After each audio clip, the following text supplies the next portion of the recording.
জাহাঙ্গীরনগর বিশ্ববিদ্যালয় শিক্ষার্থী সংসদ ও হল সংসদ নির্বাচনের মনোনয়নের যাচাই বাছাই শেষে খসড়া প্রার্থী তালিকা প্রকাশ করেছে নির্বাচন কমিশন। এ নিয়ে জানাতে সরাসরি যোগ দিচ্ছেন সহকর্মী দেওয়ানী মনিমন। নির্বাচন ঘিরে ক্যাম্পাসে নিরাপত্তা নিয়ে শিক্ষার্থীদের কোনো অভিযোগ রয়েছে কিনা? ইশিকা, কেন্দ্রীয় শিক্ষার্থী সংসদ জাকসু নির্বাচনে 276 জন মনোনয়নপত্র জমা দিয়েছিলেন। সেটি যাচাই বাছাই শেষে গতকাল একটি খসড়া তালিকা প্রকাশ করেছে নির্বাচন কমিশন।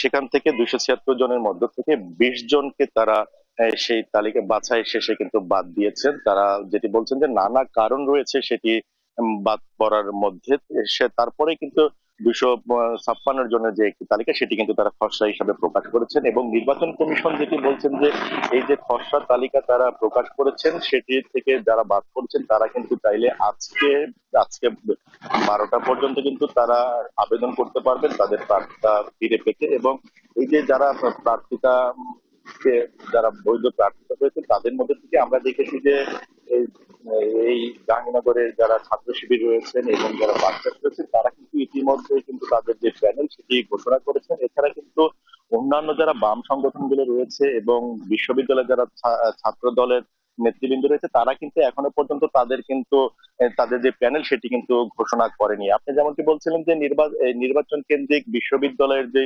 পরিবেশ সেটির বিষয়ে বলতে গেলে নির্বাচন কমিশন এবং বিশ্ববিদ্যালয়ে যারা প্রশাসন রয়েছে তারা যেমনটি আমাদেরকে জানিয়েছেন যে বিশ্ববিদ্যালয়ে তারা সিসি ক্যামেরা স্থাপন থেকে শুরু করে সিকিউরিটি বাড়ানো থেকে শুরু করে নানা ধরনের পদক্ষেপ নিয়েছেন। এবং এই নির্বাচন কেন্দ্রিক কিন্তু তারা নির্বাচনের দিন যেন সেনাবাহিনী এখানে থাকে সেই হিসাবে সে কারণে কিন্তু তারা সেনাপ্রধান বরাবর একটি লিখিত আবেদনও করেছেন যেন নির্বাচনের দিন এখানে স্ট্রাইকিং ফোর্স হিসাবে সেনাবাহিনীকে রাখা হয়। এছাড়া এছাড়া নির্বাচন কমিশন এবং বিশ্ববিদ্যালয় প্রশাসন যেটি বলছেন যে তারা কিন্তু নানাভাবে কিন্তু তাদের যেই নিরাপত্তার বলয় বেষ্টনীতে আনার জন্য কিন্তু তারা কিন্তু নানা ধরনের পদক্ষেপ নিচ্ছেন। তবে শিক্ষার্থী এবং প্রার্থী যারা রয়েছেন তারা কিন্তু অভিযোগ করছেন যে এখনো যারা অছাত্র বা যাদের ছাত্রত্ব শেষ হয়ে গিয়েছে তারা কিন্তু এখনো ক্যাম্পাসের হলগুলো দখল করে আছে।